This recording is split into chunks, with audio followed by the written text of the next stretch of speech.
Ahmed Aïdara, le suivant.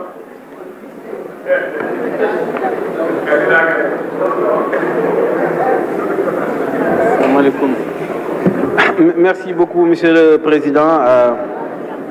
Mesdames, Messieurs les membres du gouvernement et chers collègues, à dire vrai, notre séance cet après-midi est relativement pauvre. Pas d'enthousiasme, pas d'idées éclatantes. Nous avons vécu ici des déclarations de politique générale beaucoup plus vivaces. Et évidemment, vous êtes plombé pour 2 ou 3 raisons. La première, Tagoulen, il a décidé de supprimer le poste de Premier ministre. Tagoulen, durant cette période, c'était lui le Premier ministre de fait. L'autre a parlé de présidentialisme rationalisé, je crois. C'est ce que ça veut dire. Donc, il a pris l'habitude d'être Premier ministre, et vous arrivez et le rencontrer là-bas, c'est pas facile pour vous. Nyarelbi, moyenné, effectivement,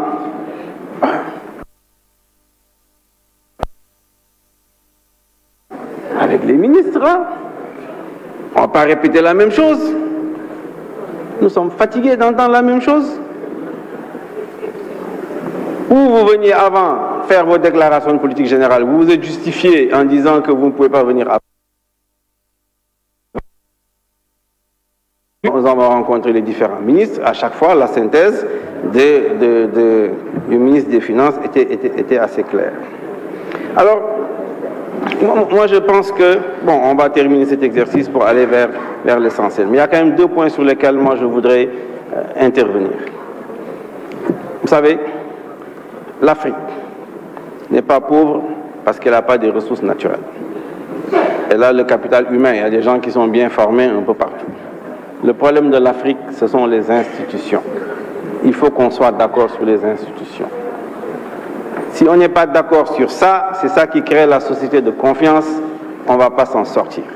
Après le 23 juin, tout le monde avait compris dans ce pays que c'est terminé, que c'est 2 mandats, 1 point, c'est tout. C'est ce que tout le monde a compris. Tout le monde.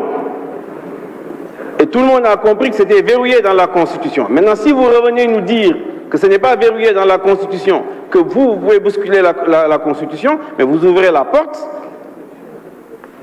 Vous ouvrez la porte à la violence. C'est ça que ça veut dire. Il faut qu'on soit très clair. Demain, s'il y a des morts et des blessés, ce sera de votre faute.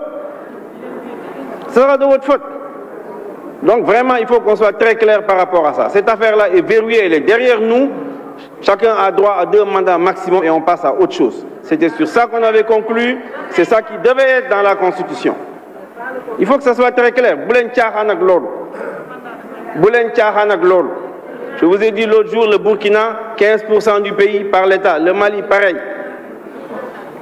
Il faut arrêter ça une bonne fois pour toutes. C'est ce qu'on vous demande. On vous demande de prendre position, vous ne pouvez pas le faire. Troisièmement, je pense que c'est Abba qui a dit ça. Vous êtes toujours confronté au prix du riz, du mil, de l'huile, du sucre. 2012, c'était ça. L'emploi, c'était ça. On est toujours au même point. Quand même, posez-vous des questions avec votre PSE. Vous avez quand même un minimum d'esprit scientifique. Vous devez croire un peu en l'expérimentation. Vous avez testé votre PSE. Les Européens, les Occidentaux ont ouvert les vannes. Vous êtes passé de 2700 à 11 700, 12 700. Très bien. Mais alors, faites le point. Ça ne marche pas votre PSE.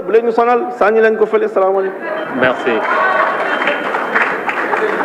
Ahmed Aïdara, cher Sek, le suivant.